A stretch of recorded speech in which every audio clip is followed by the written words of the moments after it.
And when I was leaving the office, actually, he said, well, hey, do you want to be on this ship? I said, what do you mean? He said, well, we usually have like 6 people who, they're painters. They paint the ship when it has to be done or whatever, some crew. And I said, they're not going this time. So do you want to be on this ship to accompany this mural? I said, absolutely, sign me up. That is awesome. And I ended up on this ship. So pretty much I have to say that immigrating to the United States, and I didn't know that I would immigrate at the time, but I came to the United States like an old-fashioned immigrant. I crossed the ocean on a ship. Greetings, everyone. This is Eric Henry Andersen, and welcome to another episode of Conversations for Convergence, a curious podcast exploring myriad topics including music and the arts, health and wellness, culture, science, high performance, and many others. Today's guest is my dear friend and mentor, Kostia Efimov. Kostia is an award-winning pianist, composer, and recording artist from St. Petersburg, Russia. He began playing the piano at the age of 4 and studied the instrument relentlessly through his youth, teens, and early 20s. Kostia's formal music education culminated with advanced graduate degrees in piano performance and teaching from the prestigious Rimsky-Korsakov Conservatory. In 1989, he embarked on a journey to the United States as part of an artist exchange program between the cities of Milwaukee, Wisconsin, and St. Petersburg. During his first week in Milwaukee, Kostia was offered a recording contract with Narada Records, under which he released 2 solo albums, Sweet St. Petersburg in 1994 and 10 Pebbles in 1997. Kostia has lent his talents as an orchestrator, producer, co-writer, and instrumentalist to a variety of other artist projects over the years, including David Arkenstone, David Lanz, Michael Gettle, Daryl Sturmer, Willie Porter, Carmen Nickerson, yours truly, and many others. He's also been the keyboardist and duo partner of longtime Genesis and Phil Collins guitarist Daryl Sturmer since 1990. In this episode, Kostia and I discuss his early years playing his beloved Wolkenhauer piano, Johann Sebastian Bach and Kostia's other musical influences, political ideology and dehumanization, Kostia's unexpected and life-altering artist exchange program and journey to the United States, signing with Narada Records during his first week in America, meeting Daryl Sturmer at Peter Buffett's house and being asked to join his band, the difference between impressing and moving an audience, finding one's voice as an artist, the current state of the music industry, the deleterious impact of curated social media feeds, community and love as the antidote to societal tension, and many other topics. And now please enjoy my conversation with Kostia Efimov.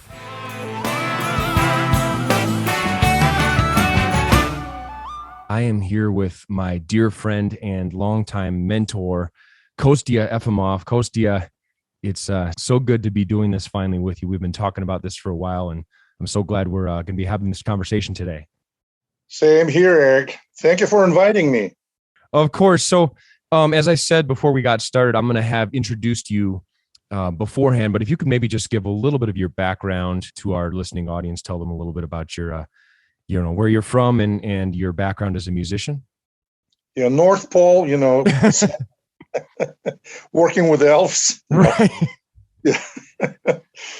No, I'm a musician. I'm a piano player and a composer, and I come from St. Petersburg, not Florida. St. Petersburg, Russia, and came to the United States 32 years ago. And I was classically trained. I have my equivalent of, it's something in between master's degree and PhD in piano playing, classical piano playing, obviously. But what I do here in the United States, I compose music, my own music, and I perform it. And I also perform with different musicians. I worked with Narada Records for a long time, as you know, and have several solo albums out and participate in so many different projects. That's my life. Awesome. And I'm going to be interspersing various tracks, Kostia compositions throughout the podcast, some of my favorites, because as you know, and probably the listeners won't know, maybe some of them will, but truly a lot of your music was, I say, the soundtrack to my childhood. Obviously, there were other artists involved there too, but my parents were playing Kostia's CDs all the time at a young age. So that's so awesome, Eric. You know how much your music is meant to me, but hopefully we'll be able to spread it to some of my fans too that maybe haven't heard of your stuff. But And some of these questions, I mean, I know a little bit, but I'm hoping to throw some curveballs to you two here, and hopefully learning some things that we haven't talked about before. But so when exactly did you start playing the piano, and how did that come together? Was it, I mean, I know you were at a certain age where probably was something that was not completely a free choice, right? Or just tell us a little bit how you got started. Well, that's actually a very long story, but we have time, right? Yes. Well, I was born in a family of actors, and my mom and dad were actors. And at a certain point, they went to Germany to Russian theater, but they were not able to take me with them. So I was living with my grandma back in St. Petersburg, while my parents worked at Berlin, East Germany. And my grandma was very, very musical.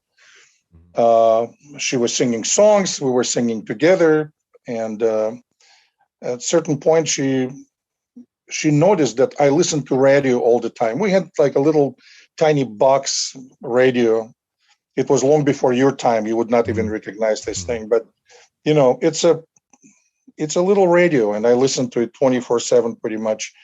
And a broadcast was pretty much consistent of classical music and folk music and some pop music, Russian pop music at the time. And I loved it all. And my grandma decided, well, I should find a teacher for him. She found a teacher for me, and I started playing violin. I was 4 years old. Violin, I A think. violin, yeah. I hated every second of it, unfortunately. I love violin now, but when you are a 4-year-old kid and you take violin and you move your bow and it sounds just horrific. Yeah, I hated that.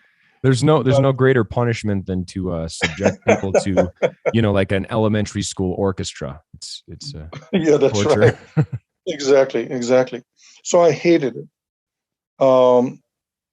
But every time I would go to school and see people playing piano, so I would come to piano, and piano was wonderful because you play a note and it sounds great already. So I started kind of playing piano on my own. I figured things out, and grandma talked to my parents and said, well, he really likes piano. So my parents bought me a 1937 Wolkenhauer. It's an older upright in Germany, and they sent it to St. Petersburg. Oh, and I still remember when I was 4 years old, all of a sudden this truck arrives and doors open, and I see this piano strapped, in a truck. And that was a love from first sight. And that was my partner in crime, if you will, for a very long time, until it was replaced, unfortunately, by Steinway. Steinway B. What a tragedy! You had to play a Steinway B. I want to tell you something. When this piano, my first piano, Wolkenhauer, was moved out, I was sobbing like a baby, and I was 18 years old. Yeah, it was a tragedy for me. I remember how traumatized I was. Sure. And for a long time, well, fairly long time, I kind of resented Steinway because it was not Wolkenhauer. So it was a different piano with different personality, and I missed my old piano. Yeah. And acoustic pianos, I mean, any instruments, they really do have their own personality, don't they? I mean, exactly. even They're ones like that are the same model. Absolutely.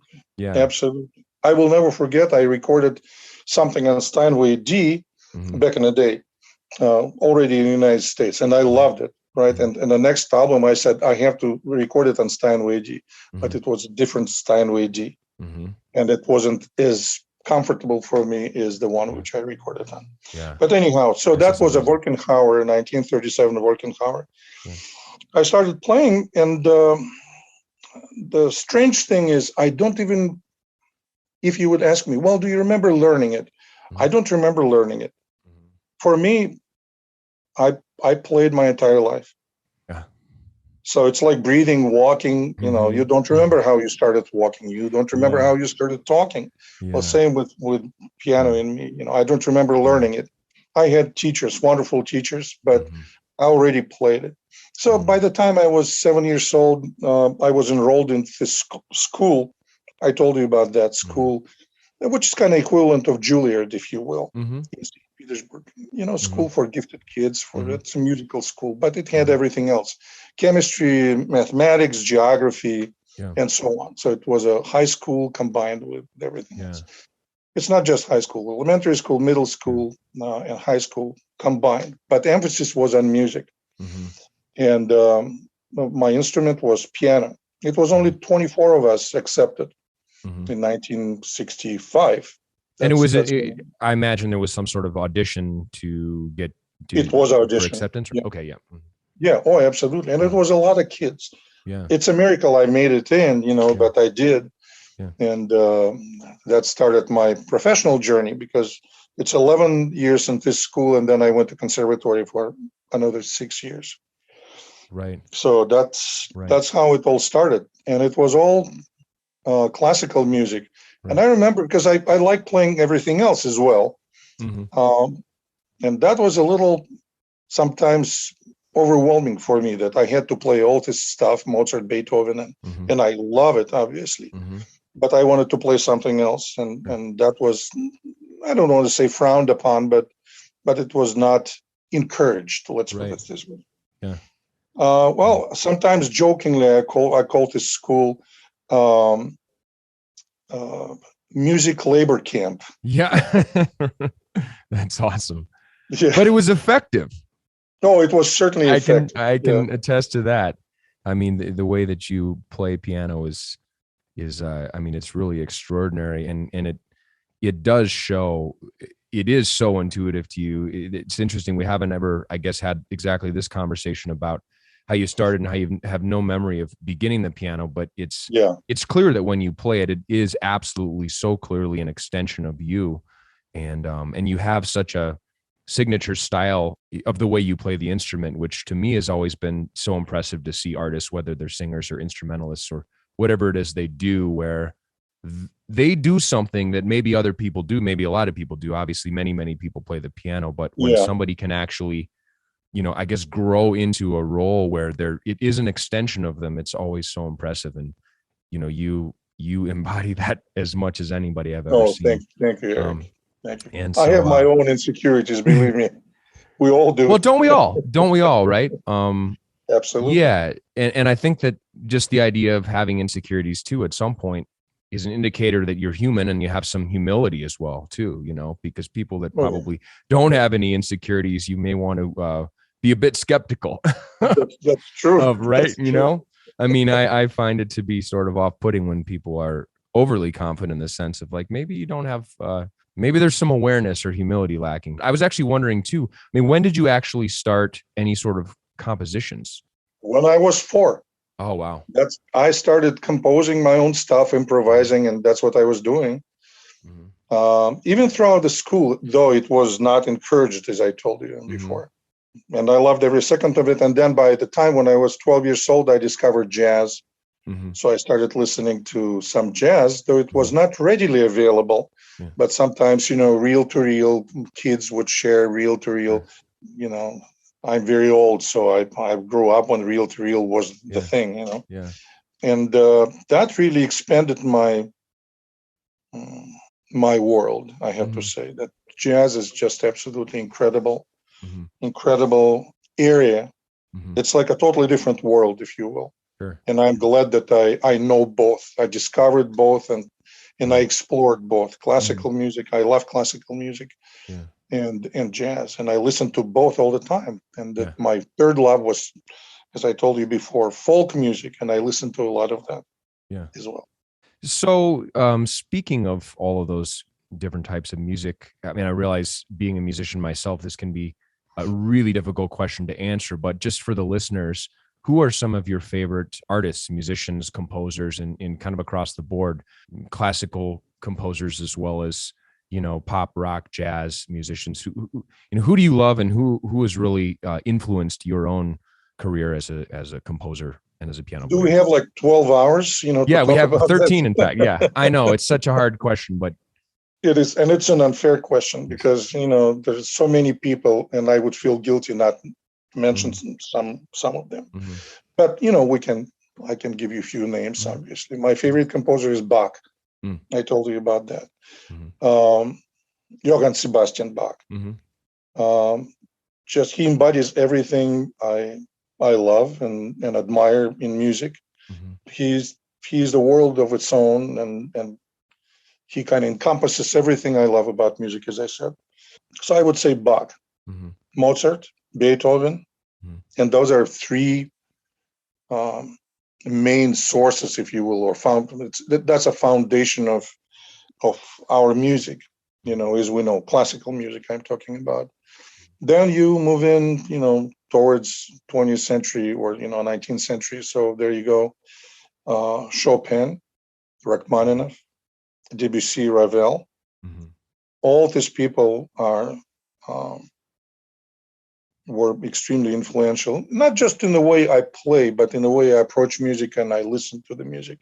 Mm-hmm. That's classical. But if, even before that, like for example, right now when I'm in the phase, I don't know if it's a phase or not, but I listen to a lot of early music, meaning medieval music. Oh, really? Renaissance, like Josquin des Prez, Dufay, Cristobal de Morales, for example. He has a Requiem, which is heavenly beautiful, and I always brings me to tears. Okay. There are a number of other people, obviously. What do you think prompted this current phase of, say, you're saying medieval music? How long has that phase been, and do you have any idea what started it, or you just all of a sudden found yourself? That was always, I discovered it obviously in conservatory, and well, not even in conservatory, earlier when I was in this school, special school for music, if you will. Mm-hmm. And this interest and this love, if you will, never died. I always listened to it. Sometimes I had an opportunity to listen to it, sometimes I didn't. But lately, I'm just moving where I'm exploring kind of simpler way of polyphonics, of writing polyphonics. Mm-hmm. And medieval music is a perfect combination of not just church music, because there's a lot of church music, obviously, but a lot of folk music, troubadours, and folk musicians of its time. We don't know what it sounded like, by the way. Obviously, what we love when our assumptions are met by some performer. Mm-hmm. Like there's a phenomenal musician who really influences me and who I respect tremendously. His name is Jordi Savall, and his wife, late, unfortunately, she was just an incredible singer. And he also has Ariana Savall. She's a harp player and a singer. She's a phenomenal musician as well. So if that's what I listen to, a lot of his stuff. Mm-hmm. Jordi Savall. He's from Catalonia, from Spain. But Rachmaninoff is another big love. I don't know if Rachmaninoff is just a musician, a composer for me, or just something what embodies a worldview, if you will, how you relate to the world. Mm-hmm. It just touches every fiber of my soul. Let's put it this way. So I listen to a lot of Rachmaninoff. Right. Symphonies, especially symphonies and symphonic dances, which is an incredible piece of music, by the way. And concertos, all four of them, plus Rhapsody, Paganini, theme of Paganini. And preludes and songs, it's just, everything is just so incredible. His choral music, by the way, Vespers, is something breathtaking. I'm going to check that out. You said Vespers? Vespers by Rachmaninoff. I think it's opus number 39, if I'm not mistaken. Okay. Something else I've always kind of wondered, I don't know that we've ever discussed this, is how much do you think that growing up in Russia in, your formative years, learning piano and also just, growing into the individual that you've become, how much of that do you think was influenced by Russian culture and also, just frankly, the Cold War, which is it seems so bizarre to you and I at this point in history. I mean, although certainly true. But I remember it very well. You probably don't, but I do remember it very well. Well, I mean, I was born, essentially right after right before the fall of the Berlin Wall. But But I mean, obviously today we're dealing with all kinds of, I would say, existential risk and egomaniacal I agree. superpowers that don't want to I cooperate. agree. But I get the sense that back then, I mean, first of all, we didn't have the internet, and just communication was, it's certainly controlled and censored these days in some really terrifying ways. But I guess I'm just curious, what's your thought? I mean, what did you think about, say, America in the 1960s? And, and then this could kind of move into how you ended up coming to the United States. But I guess there's a lot to sort of say on this topic here. But do you get the sense, I mean, I know you've talked about your musical education being what you just called forced musical labor camp. I Yeah. mean, was this a competitive thing, even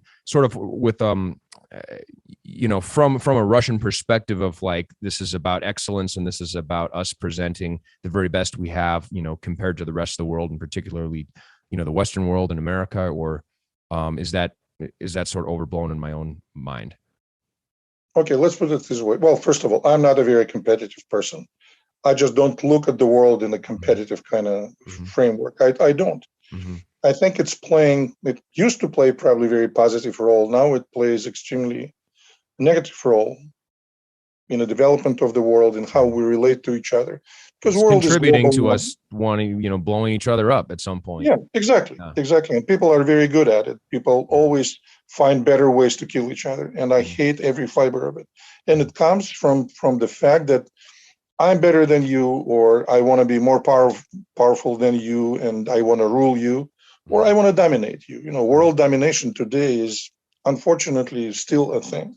Mm-hmm. And we know that history shows us that it's never a good idea and it always ends badly. But unfortunately, people still have these ideas. And, it's not just political, it's also business, it's kind of business extension or politics extension of business and so on. Now, that's a very long conversation.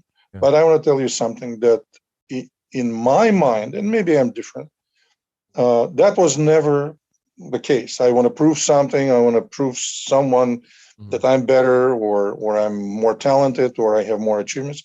Right. That was never a thing. Yeah. And I never looked at the world or at what I do is, I guess, as a competition. Never did. Yeah, I admired, it never was in my mind that, Americans are enemies or America is an enemy and therefore I have to resent everything what comes from America. Yeah. That's an idiotic idea. Well, and it truly is. And at this point, I mean, obviously in our friendship that's spanned, decades now, but over a decade as for me being an adult, but it's completely silly that we would never think in those terms anyway. No. And the only reason I asked the question is more just wondering if that sort of attitude, even if it wasn't something that you necessarily embodied yourself, was there a presence from the people that were encouraging you, that were pushing you? Was there a desire, almost like a national pride, but beyond that, I mean, did you feel the pressures of the Cold War put onto you from external sources or not? Not really. Not really. I never did. I was fortunate enough to have teachers who were looking at the world the exact same way I did. Right. No. Right. National pride, no. Yeah. Excellence, yes, absolutely. Yes. You have to be tomorrow. You have to be better than you are today. Right. And that's what you are working towards. You're not. See, I guess the paradigm is very simple. Or you want to excel, or you want to win. I never wanted to win. Understand, yeah. Because I think, the competition, implies that someone wins and someone loses. Yeah. And I don't want to. Victory doesn't have an absolute value for me. Right. It doesn't.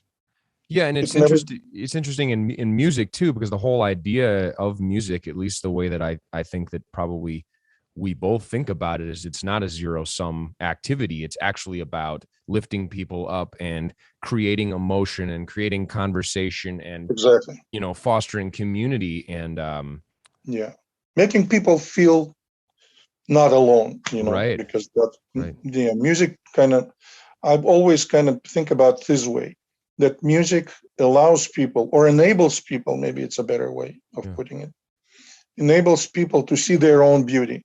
Because a lot of people forget about that. They forget about the fact that they're beautiful. Everyone has this beautiful core, but it's twisted sometimes. Sometimes it's distorted. Sometimes it's oppressed. Yeah. And music enables you to feel that. And people sometimes feel like, oh, it's something external. It comes from outside. No, but I think it's always inside of you. Right. This beauty. And music just enables you to feel it. Right. And that's why it's overwhelming, and it can bring you to tears, and it does me for sure. Right. But that's what I feel. I feel like music is something what enables people to kind of experience their own divinity, if you will. I hate to sound very new agey or overly dramatic, but I truly believe that, you know. Yeah. Well, me as well. Absolutely. I mean, I think that, yeah, I totally agree with everything you just said there. And I think that, you know, right now, I suppose almost any time in history, you could make this argument, but it really, really feels to me, and I would love to get your take on this too, since you do have a few more years on this planet, but it really, really does feel like we're at a critical moment in the history of this country. We're at a critical moment in the history of the world.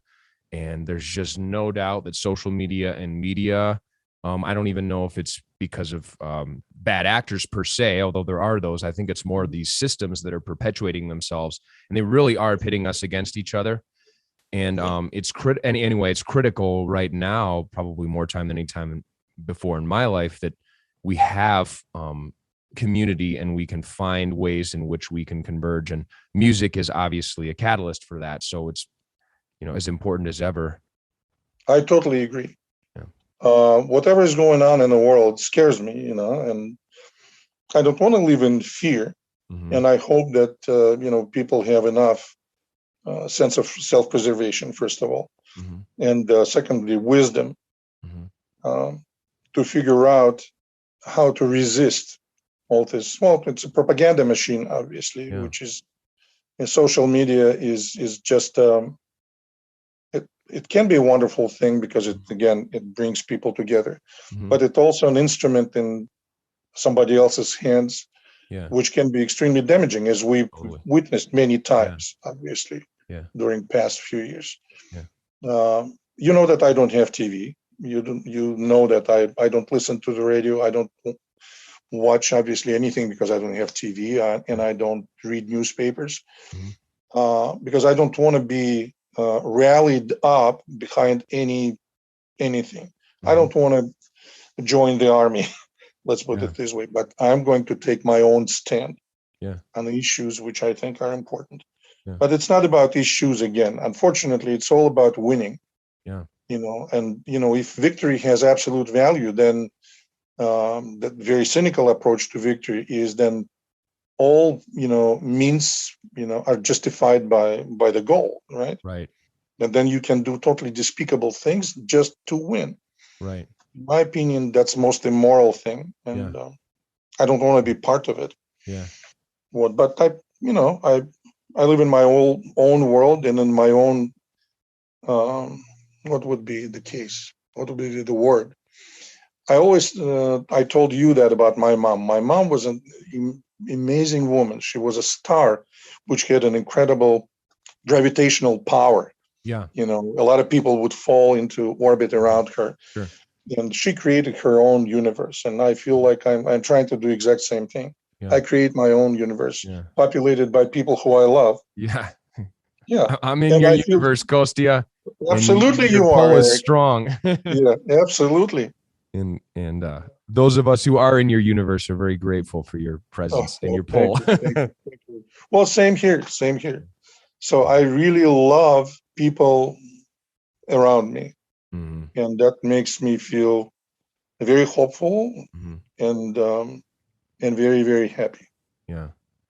To sort of build on what you were saying about you're sort of implying that like there's this strong desire from society. This is certainly what I'm feeling, and kind of what I was interpreting from what you're saying is like everybody wants you to join the team, and whether the team is the Democrats or the Republicans or you know, whatever it is. And it's not to say that I don't have fairly strong and well-defined political positions. And of course, Yeah, I know you do too, but same here. I Same try to here. check it as much as I can, because I see, certainly my politics are much more liberal, traditionally than conservative. But even now, those two words don't even make any sense anymore the way I see They it. don't. They don't. And I see a bunch of really garbage, destructive ideas coming from the political left that scare me just as much as some of the extreme stuff from the political right. And where it does get kind of depressing is it's like, this isn't going to end well if it needs to be team affiliation and it needs to be zero sum. Like, we need to actually cooperate. And again, it all comes back to music, at least with this conversation, of like, that's correct. The ability to bring people together, even just momentarily, even at a gig where they can forget the fact that they actually don't agree on certain issues. You can build that sort of goodwill. I find that, first of all, you may actually find more alignment than you thought. And on the things you don't agree on, it doesn't actually matter that much, because you still appreciate, respect, and love your neighbor, right? Yes, 100% right. You mentioned word cooperation. Mm-hmm. I think people have a lot more in common than they think. I agree. But because of desire to win, mm-hmm. they concentrate on differences. Mm-hmm. Because I want to win. Because I want to be a winner. Mm-hmm. Okay, well, what if winner dies? Yeah, no kidding. Yeah. And do you still want to win if it's at the expense of somebody else losing? That's my point. Especially particularly connected to whether it's your community or your family or even across the world. And yeah, I mean, I know that you and I are quite aligned on this, but for some reason I find myself frustrated in social situations, honestly, where this doesn't actually seem to be as common or obvious of a narrative as I would think, because people seem to be so entrenched in their ideologies that they just absolutely hate the other so much. And I even find it frustrating when there's friends of mine who I might agree with on almost all of their politics, but the part I don't agree with is the fact that they can hate people that disagree with them so viciously. It's like, this isn't going to end well, No. It's not going to end well. Well, you know why it is because people feel like they joined the army, whatever this army is. Mm-hmm. They got recruited. They even don't understand that sometimes, but they got recruited. And now they're tugging the party line. Right. I come from Soviet Union. I know everything about party line, and I hate every single moment of it.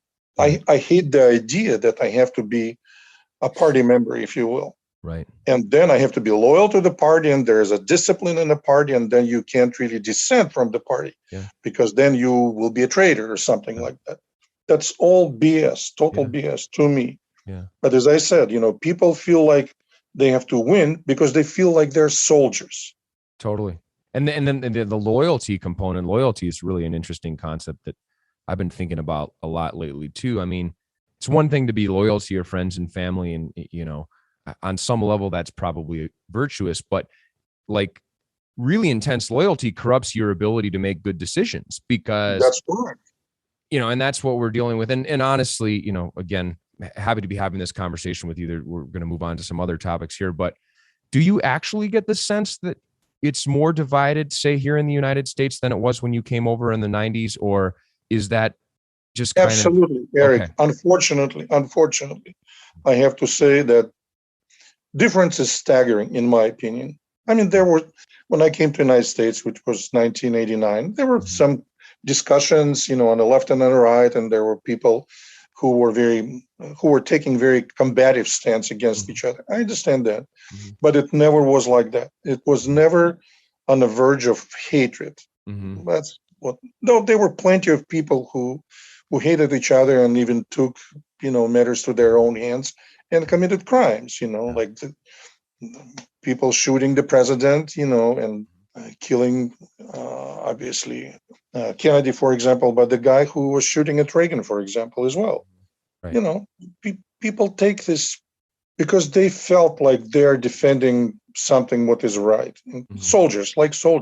What makes them different from crusaders? Nothing. They're fanatics. A lot of people are asking me, by the way, speaking of growing up in Soviet Union, and saying, well, you grew up in communist country, ruled by communists. And I always say that, no, I grew up in a country which was run by religious fanatics by the time. And people look at me and say, really had primacy over communism, you're saying? Well, I'm saying that these people treated, some idea, like communism is just an idea. By the way, Marx didn't come up with this idea.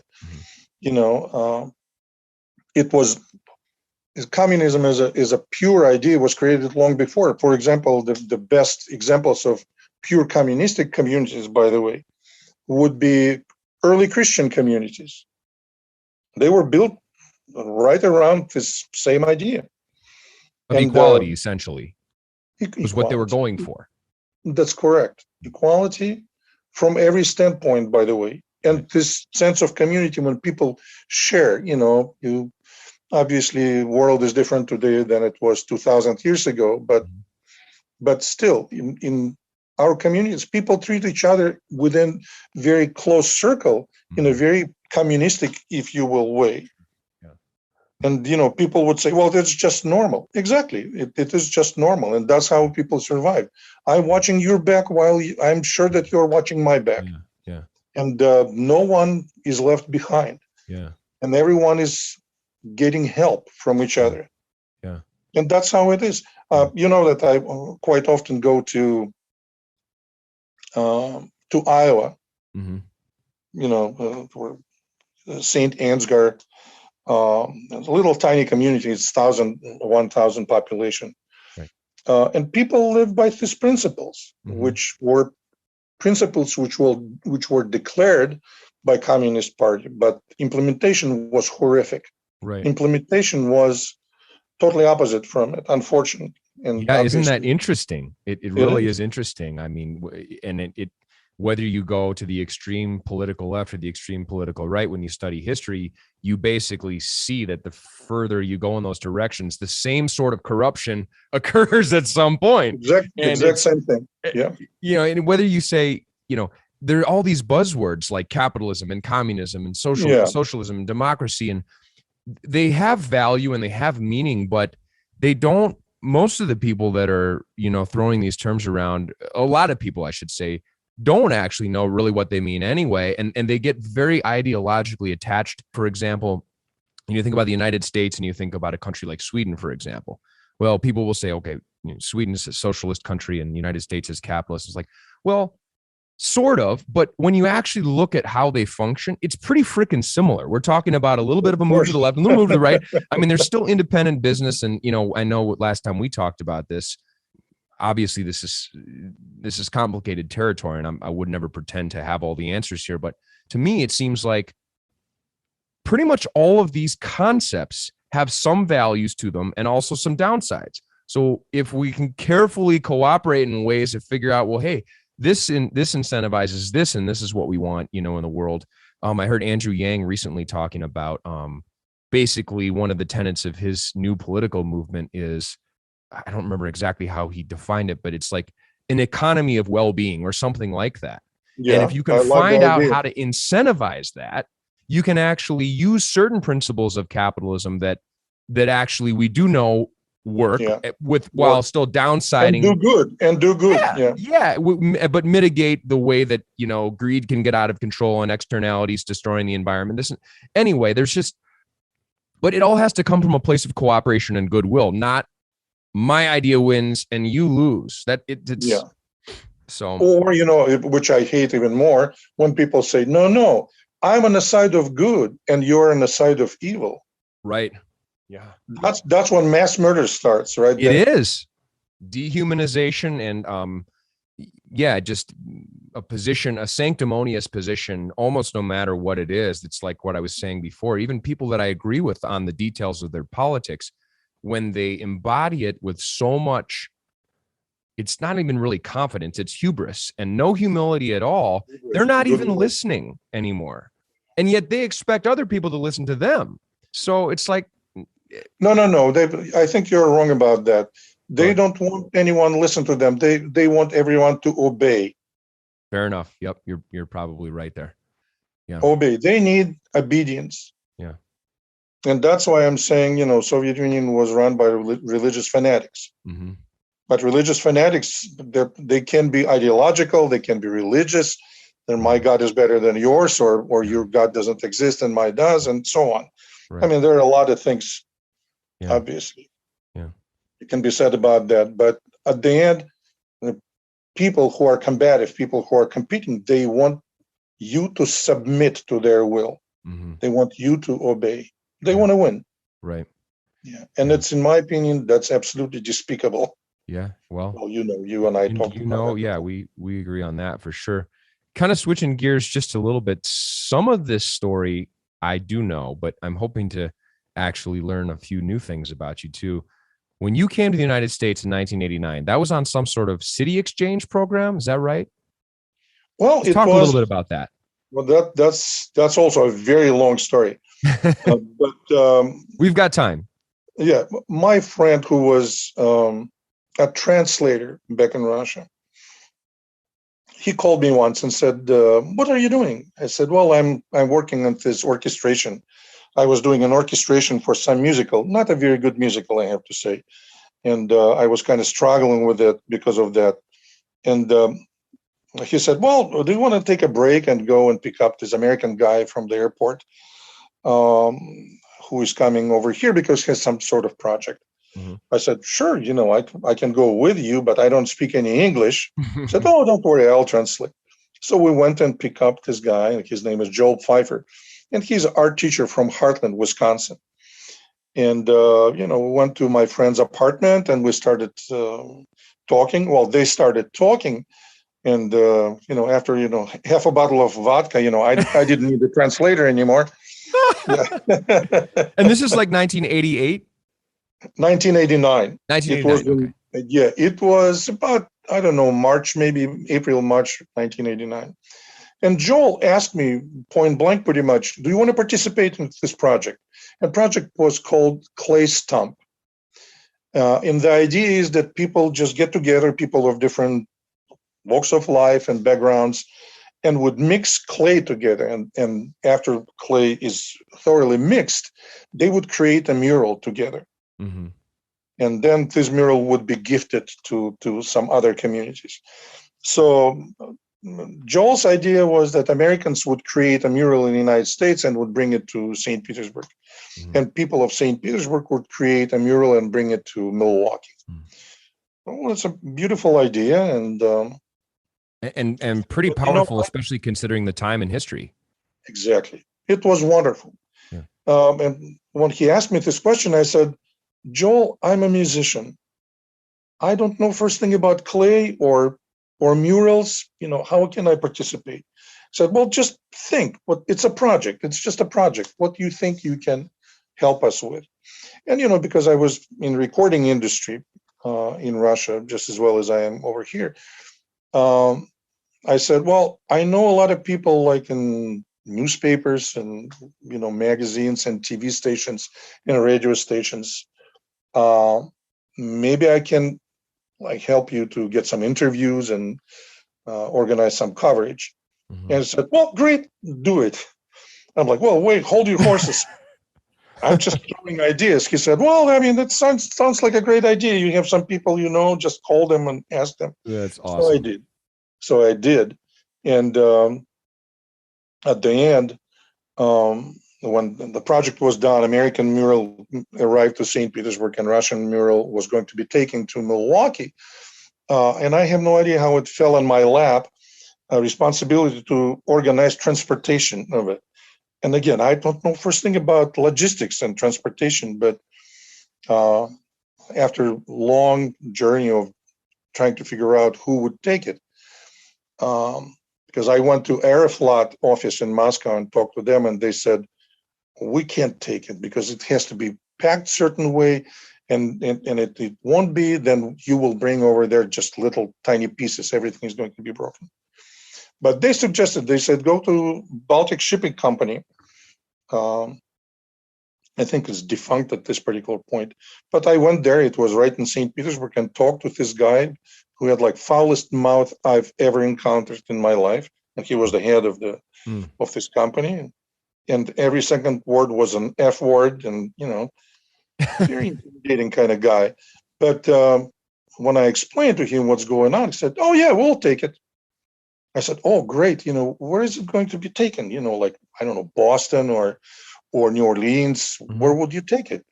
Because I would have to let Americans obviously know that they would have to pick it up from whatever location, whatever port, right? He said, "Oh no, we'll bring it right to Milwaukee." I said, "Right to it's right in the middle of the." Yeah, how are you going to get there? Yeah, and he said, "Oh, we have like 4 ships going every year bringing tractors. They were tractors called Belarus tractors. And we have these 4 ships which are going right to Milwaukee, taking St. Lawrence Seaway." Mm-hmm. I'm like, "That's incredible. That would be great." Then they would pick it up right from the port of Milwaukee. And that unveiling was going to happen in Milwaukee Art Museum, which is only, half a mile from the port. Mm-hmm. So anyhow, it all worked out. But when I was leaving, and first of all, I asked him, I said, how we have to, maybe you would suggest who we have to talk to in order to pack it. They said, "Oh, don't worry, we will do everything." And so they did everything. And I said, finally, I said, "Well, how much is it going to cost?" And he said, "Oh, no, we'll sponsor it." Oh my goodness. So they didn't take any money, but they put it in a container, they packed it, securely. And when I was leaving the office, actually, he said, "Well, hey, do you want to be on this ship?" I said, "What do you mean?" He said, "Well, we usually have like 6 people who they're painters. They paint the ship when it has to be done or whatever, some crew." And I said, "They're not going this time. So do you want to be on this ship to accompany this mural?" I said, "Absolutely, sign me up." That is awesome. And I ended up on this ship. So pretty much I have to say that immigrating to the United States, and I didn't know that I would immigrate at the time, but I came to the United States like an old-fashioned immigrant. I crossed the ocean on a ship. I love it.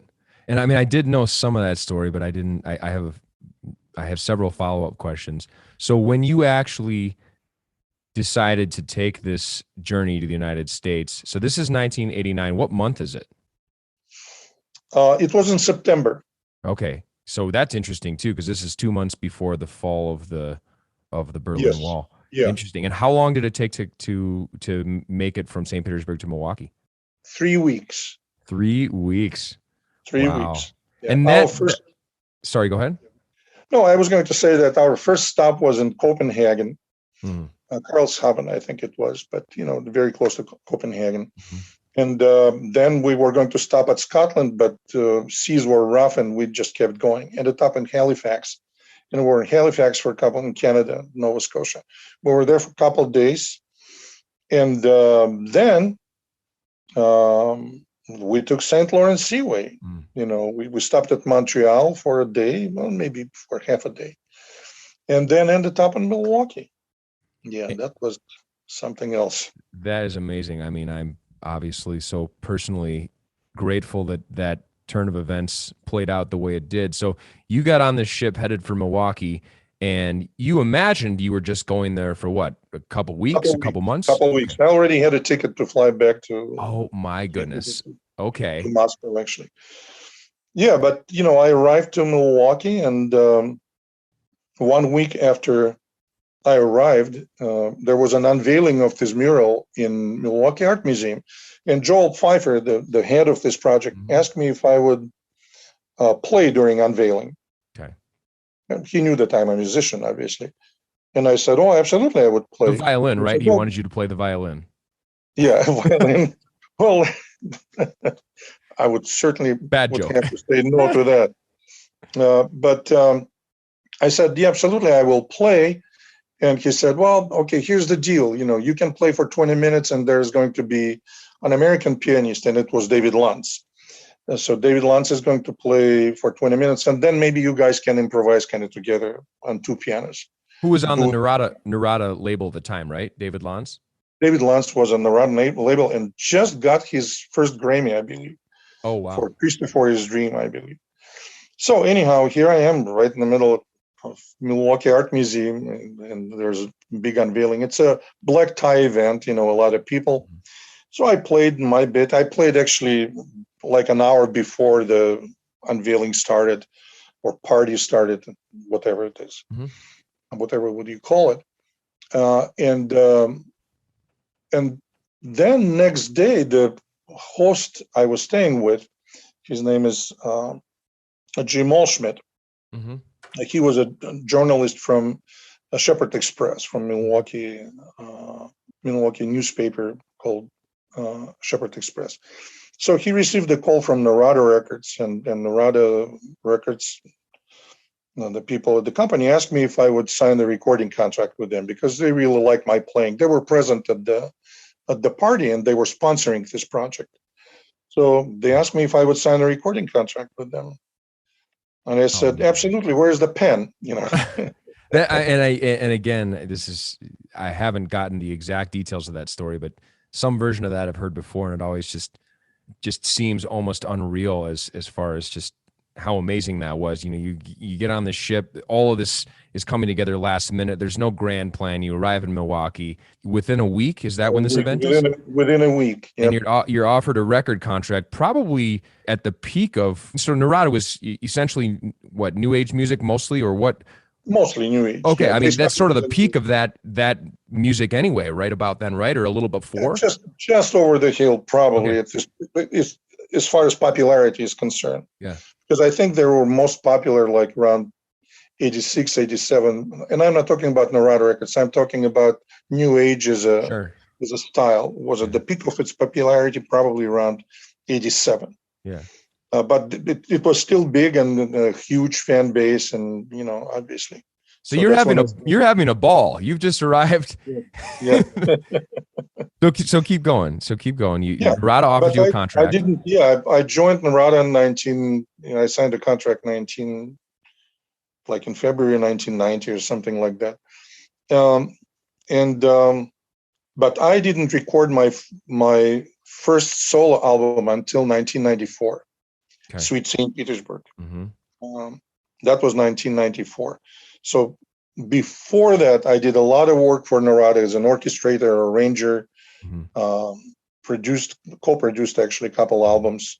And as a performer, I would record one piece for, like I recorded A Girl from Barcelona for one album. I think it was I'm sorry. It was Flowers in the Water. I think that was the first piece I ever composed and recorded for Narada. So Flowers in the Water for one album. Then I did Maria Marevna and co-composed cello song for another album, compilation album. But my solo album came to fruition only in 1994. That was my first. And then 1996 was 10 Pebbles.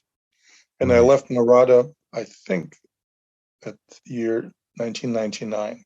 So it's essentially a 10-year stint with Narada, or 9.5 years. 8. Like it was 8 years. Yeah, my contract, I think, was stating 8 years. Yeah, and I'll put links to all of your music in the show notes, but I just want to say Sweet St. Petersburg, as you already know, but for anyone listening, that's one of my all-time favorite albums, and that truly was, particularly that album was a soundtrack of my childhood, because that was 94 and 10 Pebbles was 97?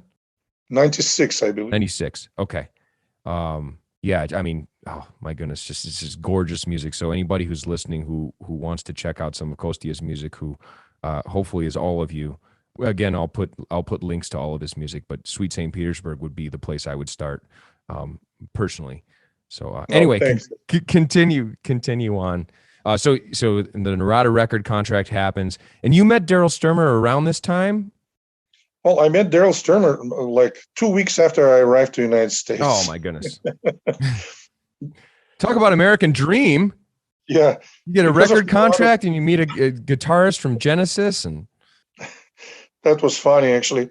Because of interest Narada Records had to my music, so they invited me to some sort of party. I don't know what was about, but they invited me. Mm-hmm. I think it was to honor, this project, probably. And the whole thing was happening in the house of Peter Buffett, Warren Buffett's son. And Peter was, at the time, he was one of the owners. It was double ownership. He was one of the owners of Narada. So I came to his house. It's a beautiful house. And somebody said, "Oh, I want to introduce you to this guy." And he's a guitarist from Genesis. So Oh so man. somebody introduced me. I don't even know. I shook Daryl's hand, and Daryl always says this bit during our concerts. I told him I love Genesis, which is true. Yep. You know, Genesis is my favorite kind of a rock band, if you will. Mhm. I was very familiar with their music prior to my arrival to the United States already. Was a huge fan. And Wind and Wuthering, it's 1976, I believe, album is my all-time favorite. Mm. So I was just awestruck, meeting Daryl Sturmer, obviously. Mm-hmm. And shortly after, I think a few months after that, Michael Hanzi, who owned AD Productions at the time, he started doing a project, I think 3-song project in his studio, and he invited Daryl to produce it and play guitar on it, and he invited me to play keyboards on it, and that's how we started working with Daryl. And Daryl liked my playing enough to ask me if I would join his band, and that was 1990. So do the math. Oh man. 31 years together. Yeah. So you arrive in the United States, you're off to quite a spectacular start. Oh my goodness. I would That say is just absolutely unbelievable. This is unbelievable. pure So, luck. Well, But sure. I mean, clearly there's luck involved in your story and there's good fortune, but it also is an example of where preparation does meet opportunity, because the reason I that was you just going to say had that. these Exactly. the opportunities were certainly fortuitous, but you were the guy for the job. And I know Daryl tells a similar story that we're both familiar with, but certainly had a major Yeah, impact on the way that I've thought about my career and my life. And yeah, not even just in a material way, just there is that component, but also just if there is something you really want to make happen, your opportunity may or may not ever come, but you better be prepared when it does come, or you're going to that's live with exactly regret. right. I was going to say exact same thing. Your chance may never come, Mm-hmm. but if it will, you better be prepared for it. Right. And I remember Daryl talking about how he got his audition with Genesis, and Yeah, more or less what he said is, I got the gig because I was actually prepared. I knew the songs, and most that's or correct. all the other guys that auditioned didn't know what they were doing, which I find to be so incredibly baffling, because even at that point, Genesis was already a huge band, and you'd think these other guys couldn't be bothered to learn some songs. Like, what You the know, fuck? that's yeah. It's all about attitude. And Yeah. hell, Daryl. Mm-hmm. Daryl is just an incredible musician. Speaking of influences, Daryl certainly made a huge impact on how I play and my style and all of that. And I can't even describe it. The first time I started working with Daryl, just the precision and artistry Mm-hmm. and the way and musicality of it. Whatever he does, every note he plays makes absolute musical sense. Right. And that's a very rare thing, by the way, because a lot of musicians, especially in jazz, and I love jazz, but sometimes, people, well, stars don't do that, obviously, but there are a lot of musicians, second tier, let's say musicians, Yeah. who just play notes, and these notes don't make a lot of musical sense. They're flashy, they're exciting, but there's not a lot of meaning. But when Daryl plays guitar, it has a lot of meaning. Yeah. Everything he plays has a meaning, and it reveals or conveys the feeling, obviously. It's very emotional. I love it. And it also suggests a sense of musical maturity. And I would say that you embody that equally well at your instrument. And it's one of these things where both of you guys are, virtuoso level players on your instruments, but part of becoming, the full expression of who one could be as a musician or whatever your area is in life is that maturity side. And it's knowing when it's appropriate and when it's not. And when you're writing a song or playing a solo, there's a flow and there's a journey.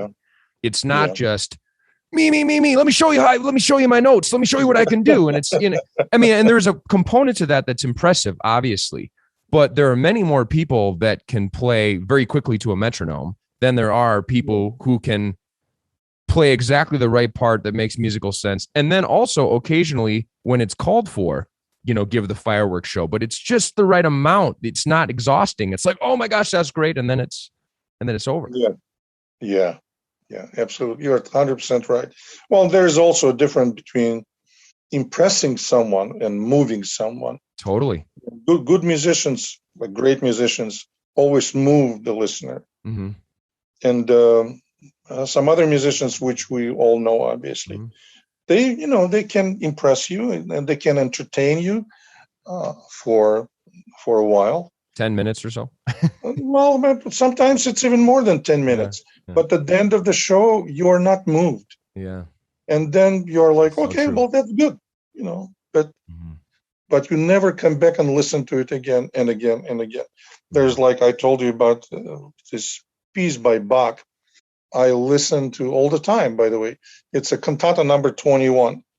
And I can listen to it 24/7, and it sounds always extremely moving and, well, to tears, truly. Yeah. It's a masterpiece, especially opening number, Sinfonia, it's called. It's an oboe trio piece, just unbelievable. It is something so heavenly beautiful that I can't even describe it in any way. Yeah. But, that, like you asked me about influences and stuff, but you listen to some Bruce Hornsby stuff, for example. Yeah. Mm-hmm. And I can listen to Bruce Hornsby all the time, 24/7, because in my opinion, he's just one of the most incredible musicians. Yeah. And me too, thanks to you. You're the one who introduced me to Bruce Hornsby. Yeah. I just listened to his several songs recently, and the way he plays the piano is just, speaking of style, like he plays one bar and that is Bruce Hornsby, because he's an unmistakable style and finesse, which only he has. But the same can be said about Oscar Peterson and Fats Waller. I love Fats Waller. Just, it's unbelievable. Or the late George Duke. That was another person who influenced me in a most profound way. Or Keith Jarrett. Yeah. His rendition of Over the Rainbow is one of the most beautiful pieces of music I've ever heard. Yeah. I'll also, by the way, for anybody who's listening out there, I will include links to all of these musical compositions that Kostia has mentioned here during this conversation. I was going to ask you, obviously there's so many different places we could go here. And so this kind of goes nicely into a question I wanted to ask you. Of all of the different things you do musically, composing, performing, arranging, producing, what is your favorite? Or, do you even have a favorite? That's a very difficult question. I can tell you one thing, that when I play, I'm my happiest. Okay. That's my happy place. I don't think I've ever experienced anything better than playing. Playing piano for me is the most amazing and most exciting, and it's truly divine experience. So I would say playing probably the most, my favorite. But I love composing, obviously, and I do compose, and I get really involved into creation of different pieces. Like I composed this a couple of years ago. I composed a Christmas album, which, with Christmas music, you take a Christmas music and it's a Christmas song, and in 1 minute 15 seconds it's over, because it's a short piece, right? But everyone knows it and everyone loves it. But I took a totally different kind of approach to it, and I used these songs, these themes, in order to create some compositions based on any particular song, Christmas song. And it was certainly my favorite baby at the time of creation. Right. Like people are asking, what is your favorite album? The one I'm working on right now is my favorite. Yeah. Yeah. Isn't that true? I mean, I feel the same way. You're generally just immersed in whatever the project is you're working on. And if you don't feel that way, you might want to rethink what it is you're working on, because That's correct. That's correct. Yeah, we don't do it for anything else except for creation, I guess. It's just creation. We don't do it for money because there are a lot better ways of making a living than being a musician. Yes. No kidding. I remember, so many profound moments when we were working on my first album that for the listeners out there, Kostia produced, and even more than produced.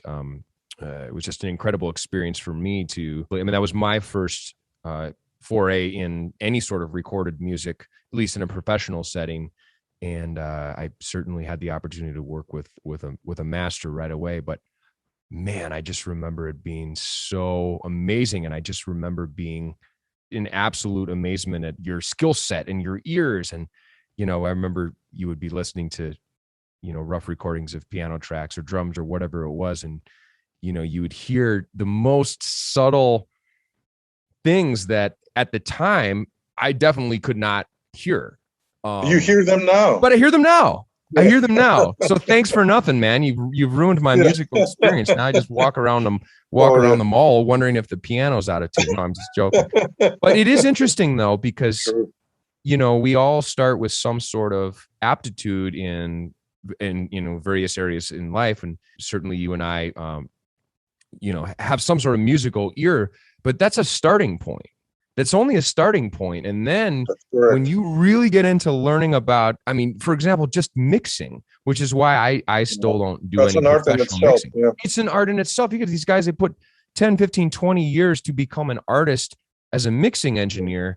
And they are just as skilled in their area as you might be at playing the piano. There's just so many aspects. And then again, it's also interesting. And I know one of the things we first bonded on was just generally a curiosity about life. And it's on the one hand, it's incredible to think about all that this wonderful experience has to offer. And then it's sort of depressing to know that we only have 7 or 8 decades, if we're lucky, maybe 9, but there's just not enough time to do any of it. And it's all a matter of where do you focus your energy and what are your priorities. And anyway, that's a total tangent, but just to say that initial experience, I'm so grateful for. And what I learned from you has informed so much of the way that I record and that I produce music and certainly even play the instrument. I'm nothing like the type of piano player you are, but much of the way you play has impacted the way I play. And I'm incredibly grateful for that. So,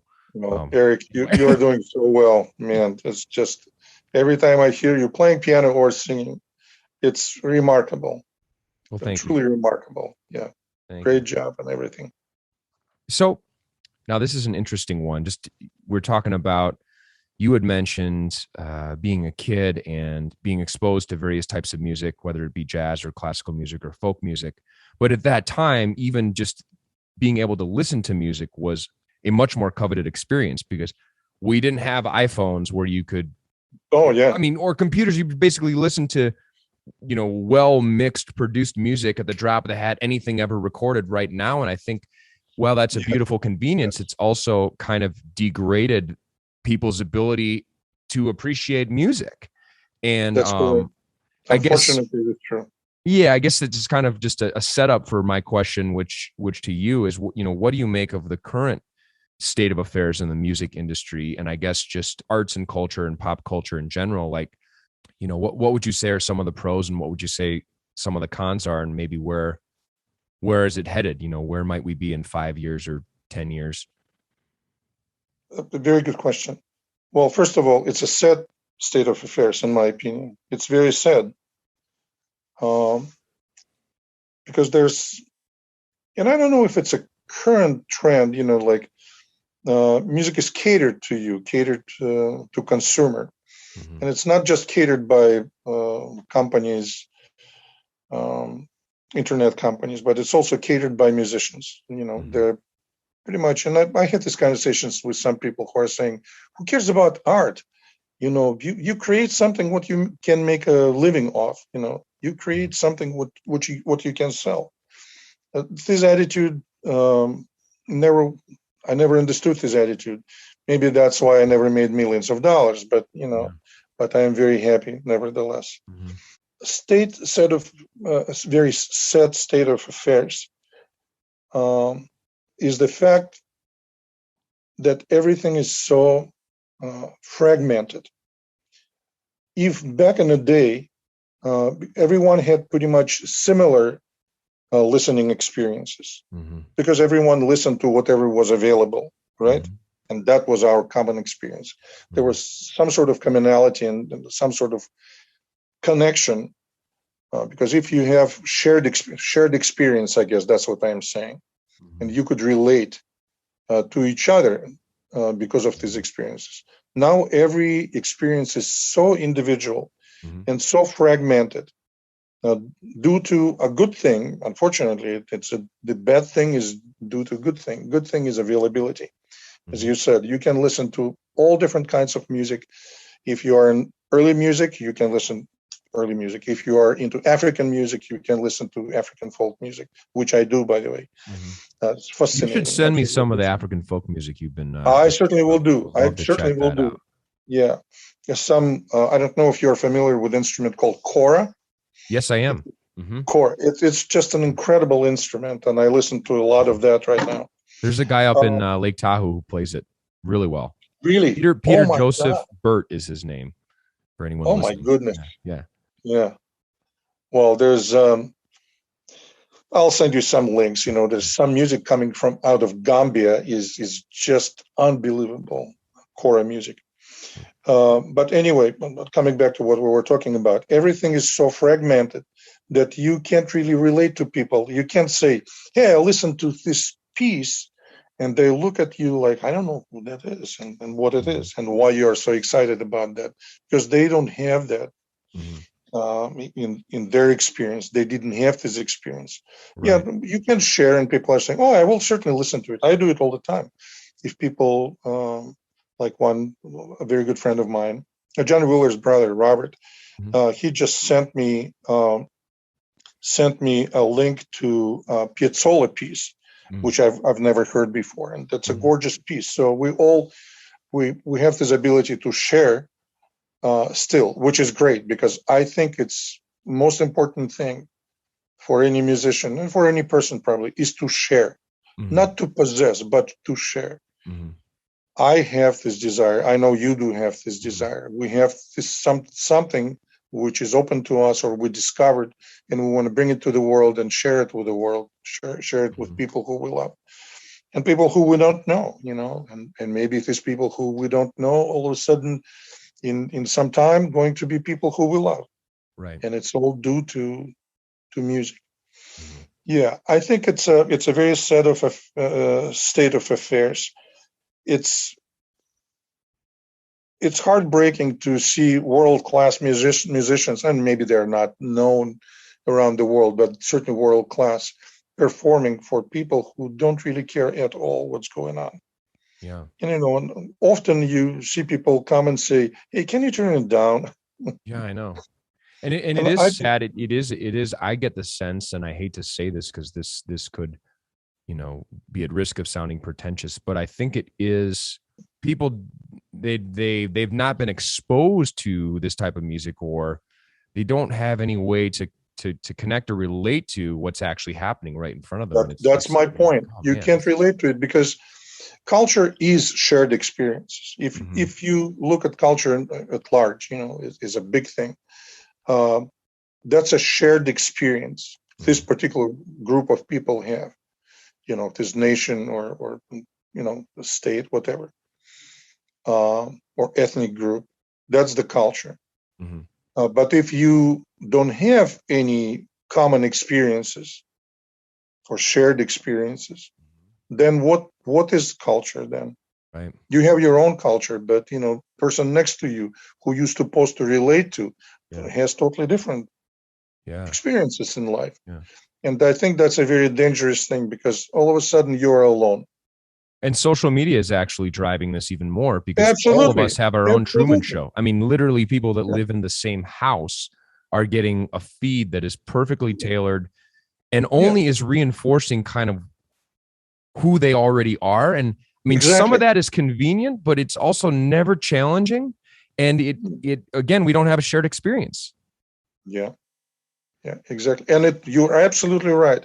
It actually reinforces your prejudices, by the way. Right. Your stupidity, if you will. Sometimes it, as you said, it never challenges you. It never brings anything new to you.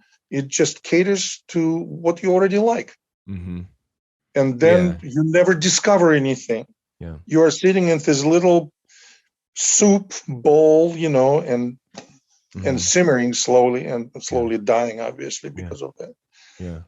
But that I think you're absolutely right. And yes, social media, unfortunately, drives it because it's all business driven. Yeah. It caters to already established. They know your pattern. They know what you like, and they cater to it. Versus saying, "Here's something new, check it out." Yeah. But before that, social media was not telling us that. You were telling me, check it out, or I was telling you, check it out.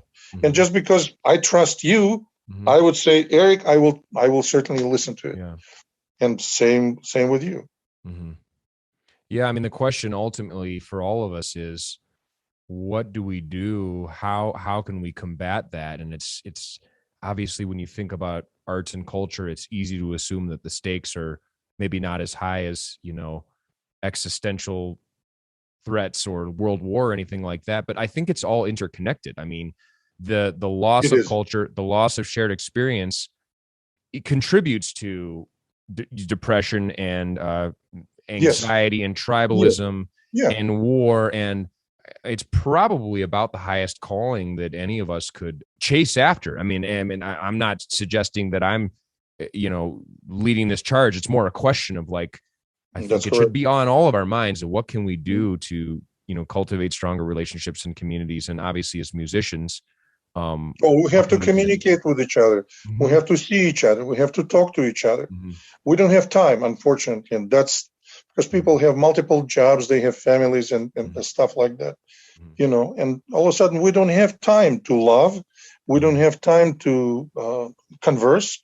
We don't have time to share, a meal even, and that's very sad.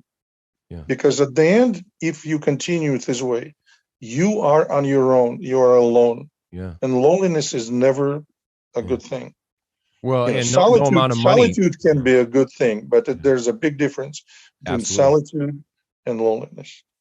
Right. And the irony is that in a lot of ways, even though we're more connected, globally, nationally within our communities on social media, we're actually, by most accounts, more depressed and more separated and lonelier, which is like really kind of a trip to think about. But if you even think about it for a few minutes and you have some understanding of all of these powers and the perverse incentives that we see with technology, it does make sense. And it's not to be super dark, but it is rather terrifying. I mean, I'm certainly not lost hope by any stretch.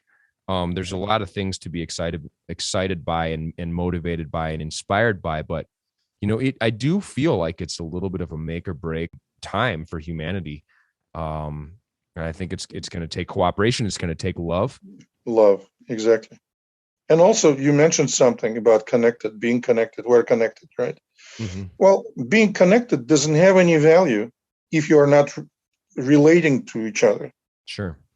Because the most important thing is not to be connected.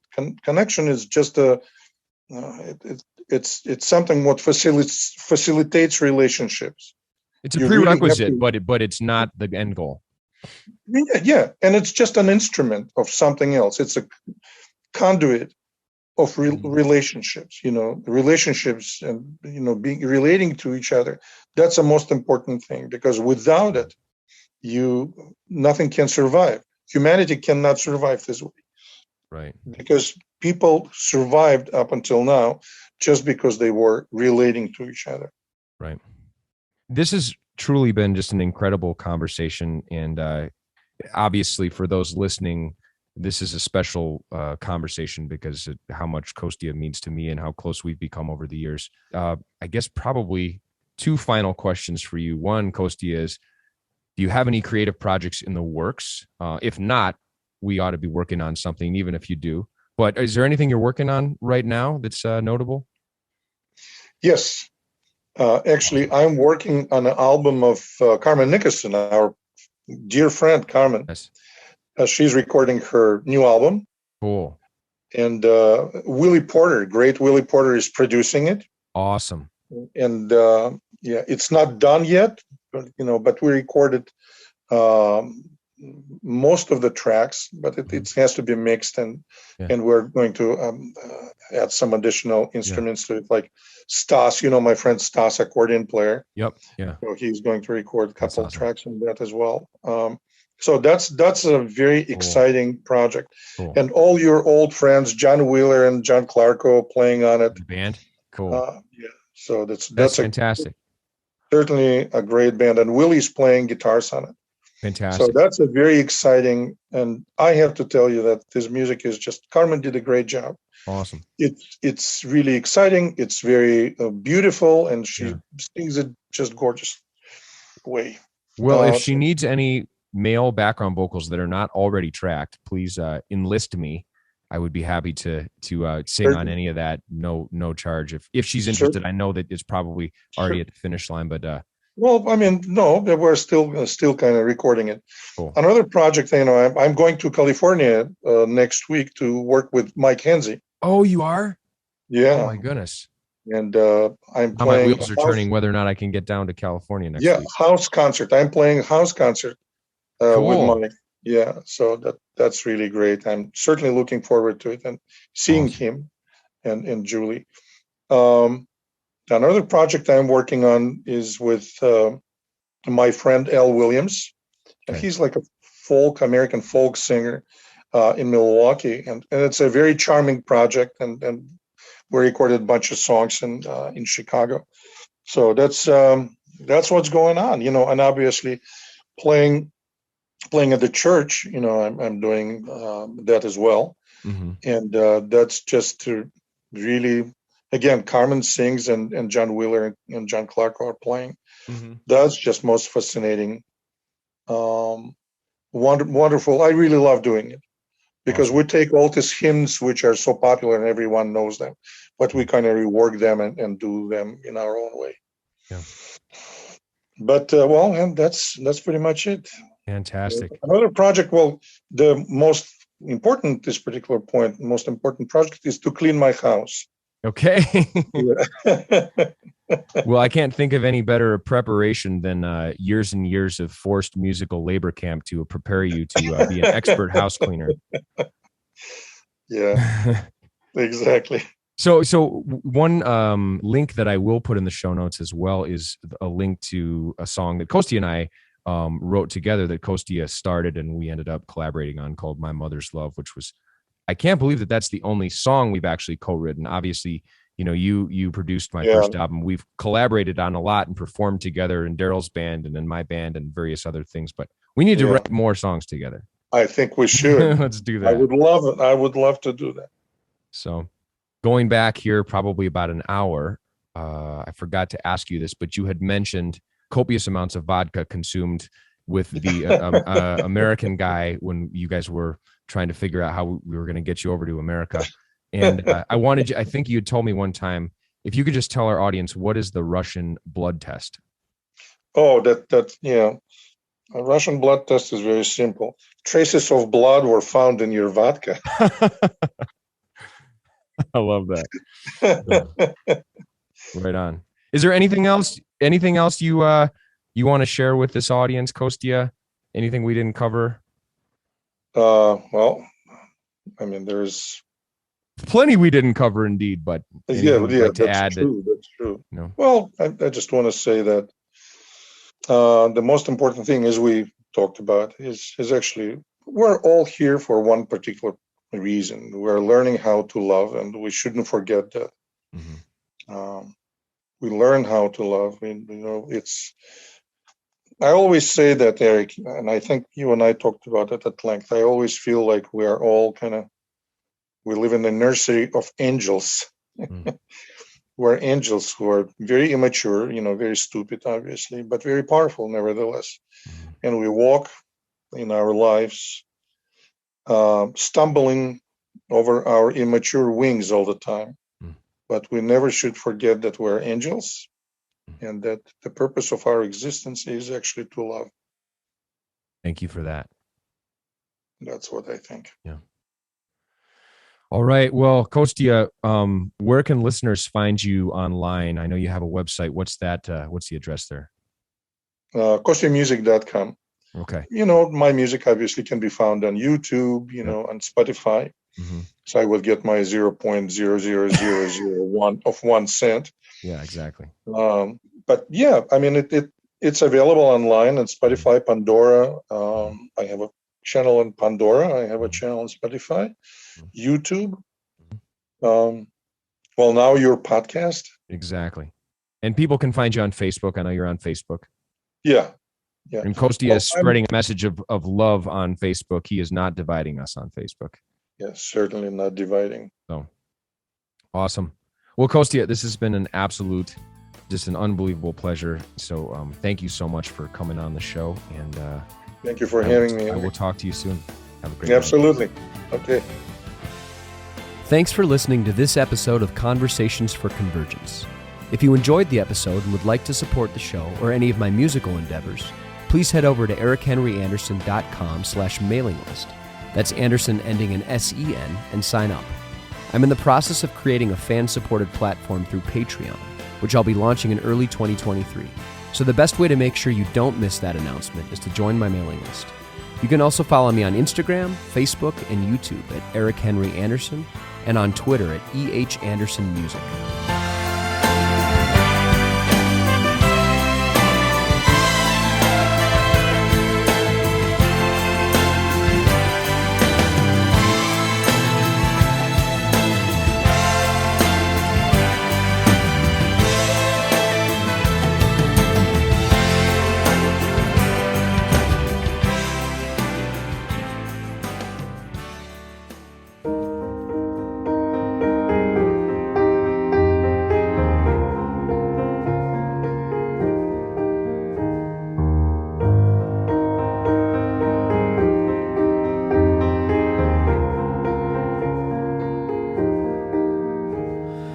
Red coat and smiling, sweet boots and soft leather gloves beside me.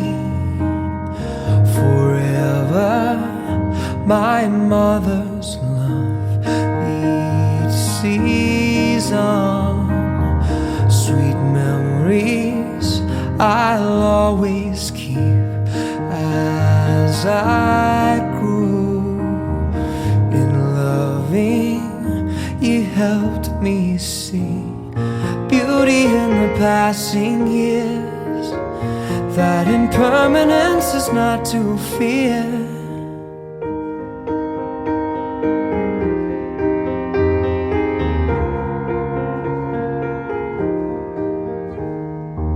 How you long for your parents, I never knew, but I feel them within me in all I do, like fallen leaves that turn to soil and feed, tulips that the springtime yields, and in perfect time and with grace you will pass on into love, into new life. And although I miss you, I know now that I'll be fine.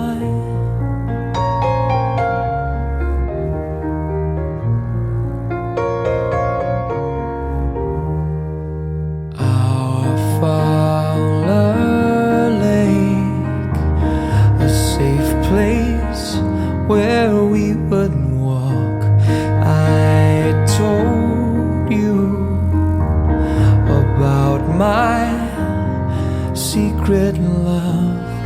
sorry it took so long to say, but gracious all the while you stayed. So heavy your heart for your sons you would worry, but now we're safe here at your side, and never far now if you should need our light. For you will lie forever your light.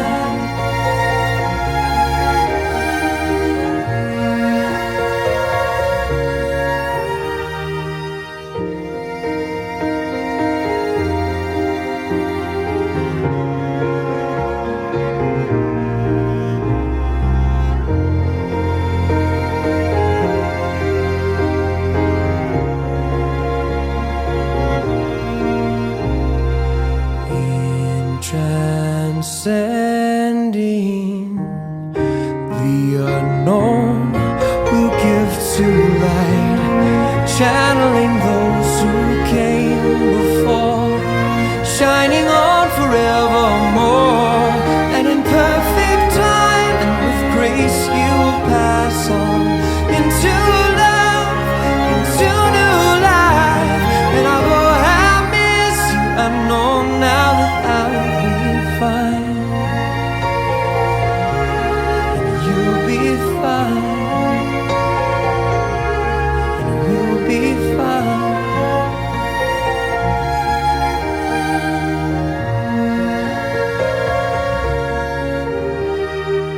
Red, gold, and smiling, suede boots and soft leather gloves. I'll always hold on to my mother's love.